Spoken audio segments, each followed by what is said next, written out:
অত্যন্ত দুঃখের সঙ্গে বলতে হয়, আমি একজন মুক্তিযোদ্ধা হিসাবে, আমার নাম বিমল পাল। আপনারা দেখেছেন ময়মনসিংহের অনেক সমস্যা নিয়ে আমরা এই ফিরোজ জাহাঙ্গীর চত্বরে দাঁড়িয়ে বিভিন্ন বিষয়ের উপর প্রতিবাদ করেছি। আমি আজ একা মুক্তিযোদ্ধা হিসাবে এই ফিরোজ জাহাঙ্গীর চত্বরের সামনে দাঁড়িয়ে ব্যর্থহীন কণ্ঠে বলতে চাই, বাংলাদেশ আওয়ামী লীগের প্রবাদ পুরুষ, ময়মনসিংহের কৃতি সন্তান মরহুম রফিক উদ্দিন ভূঁইয়ার নামে ময়মনসিংহে একটি স্টেডিয়ামের নামকরণ করা হয়েছিল।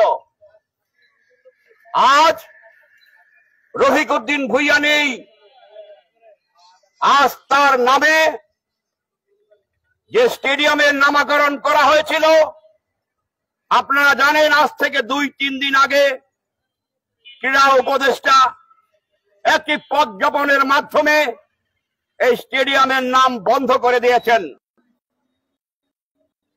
ইতিহাসের পাতা থেকে আওয়ামী রাজনীতির এই প্রবাদ পুরুষ রফিক উদ্দিন ভূঁইয়ার নাম কোনোদিন মুছা যাবে না। ব্যর্থহীন কণ্ঠে প্রতিবাদ জানাই, এই প্রতিষ্ঠানের নাম, স্টেডিয়ামের নাম পুনরায় স্থাপন করা হোক।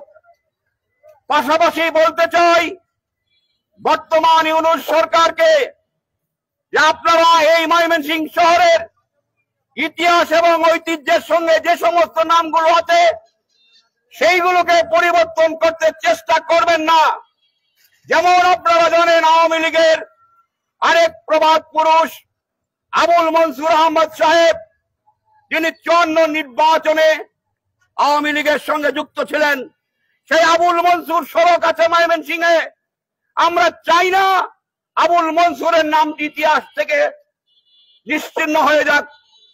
আমি চাই না যে আপনারা জানেন অস্থায়ী মুজিবনগর সরকারের সাংবিধানিক যে সরকার মুজিবনগর সরকার, সেই সরকারের উপরাষ্ট্রপতি সৈয়দ নজরুল ইসলামের নামে এই শহরে একটি কলেজ আছে। আমরা ইউনূস সাহেবের কাছে বলতে চাই, আপনার যে কোনো মন্ত্রণালয়ের মাধ্যমে আমাদের এই নামগুলো পরিবর্তনের চেষ্টা করবেন না। আপনারা চেষ্টা করবেন না ময়মনসিংহের আলমগীর মনসুর মিন্টুর নামে 69 শহীদ, এই সমস্ত নামগুলো থেকে আপনারা বিরত থাকবেন। আমি আশা করি এই বিষয়ে ময়মনসিংহের সচেতন নাগরিক এই বিষয়ে আপনারা কথা বলবেন। আজকে শুধুমাত্র আমি একা দাঁড়িয়ে এই কথা বলার চেষ্টা করছি মুক্তিযোদ্ধা হিসেবে। এই মুক্তিযোদ্ধা হিসেবে রফিক উদ্দিন ভূঁইয়া আমাদের 11 নম্বর সেক্টরে মুক্তিযোদ্ধার যে সংগঠক ছিলেন, এই কথাটি এই ইতিহাস থেকে বাদ দেওয়া যাবে না।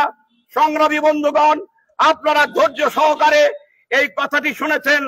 আপনাদের সবাইকে ধন্যবাদ জানিয়ে আমার সংক্ষিপ্ত বক্তব্য শেষ করছি। সবাই ভালো